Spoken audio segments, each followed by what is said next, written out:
If you're looking at starting a business, you can be overwhelmed by how many different franchises are out there and which ones you can buy in. They have so many different prices, they have different styles and approaches. Everyone says that theirs is a unique approach. But I would look to a couple things. What are the fees required to buy in? What are the ongoing fees? What kind of support do they provide to you as a franchisee as you're running your business? Do you have people to call on if you're having challenges?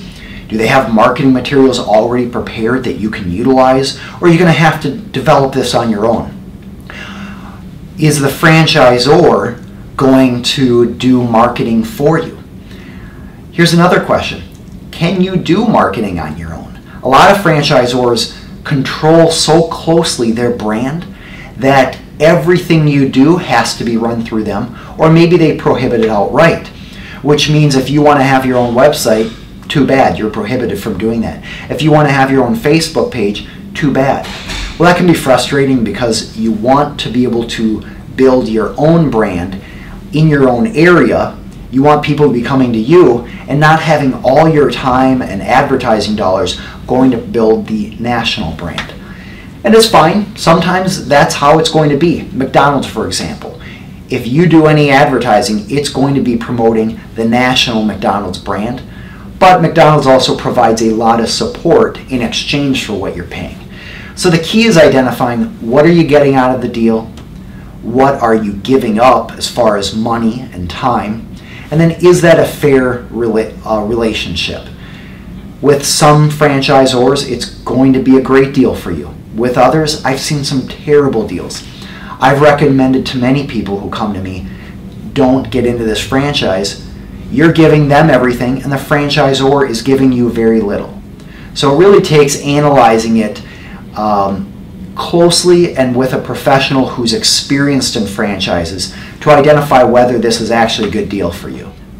It probably makes sense to spend a lot of time analyzing the particular industry you're looking at getting into. What are the characteristics of that industry that lend itself towards success or failure? So if it's a personal services firm, it's going to be a lot of networking. And you have to ask yourself, do I enjoy networking? Am I seen as a thought leader among my friends and family? Do I have a network upon which I can connect myself and connect this new franchise opportunity? Is it going to require a lot of sales? Do you like sales? Or is it going to be a couple strategic partners? And if so, can you establish those relationships early on, maybe even before establishing a franchise? One thing that might be helpful, depending on the type of franchise, is go to some of your target market. In other words, the market you would be targeting when you're working that franchise, and get to understand them, their concerns, their interests, their needs, and whether they would be receptive to a franchise like this. For example, if you're looking at selling or having a McDonald's, you have a pretty large market, but you could start going to people in a certain geographic area where you're looking at being located and asking them, do you think it would make sense to have McDonald's here?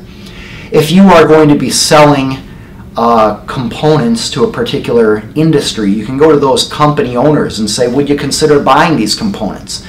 Why or why not? Maybe they're overpriced. Maybe the brand doesn't have a good reputation. Maybe there are other issues in the industry that would prevent them from buying from you. It'd be nice to know that in advance, and you can often identify problems or opportunities by talking with your target market before you've invested that large amount in buying into a franchise.